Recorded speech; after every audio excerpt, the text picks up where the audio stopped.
आसतु आज अंडार एक new recipe आरंभ करवा। मु लास्ट को ता नेम कही रेसिपीर नेमटा मुझे कौन देती। प्रथम अंडा को भांगी तादे लुण हलदी पकई भल भाव गोल देती।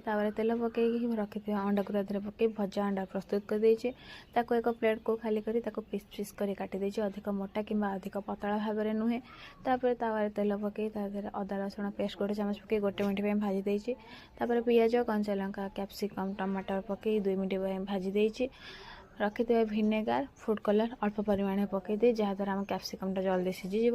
कैप्सिकमटा सीझीगला लुण लंका गुंड पकईकि आम चिली अल्प किसी परिमाण पानी देती जहाद्वारा आम ग्रेवीटा प्रस्तुत होता है और अंडाटा खावा सुखा सुखा लगी न था। पानीटा फुटीगला अल्प किसी टमाटो सॉस अल्प किसी चिली सॉस पकई घाटिकी रखी भजा अंडा ता भर पकई आम प्रस्तुत करते चिली अंडा। आपन कमेंट कर जन यार किसी ना अच्छी रेसिपी ट्राए करें कहे खाइबा केमिति लगिला।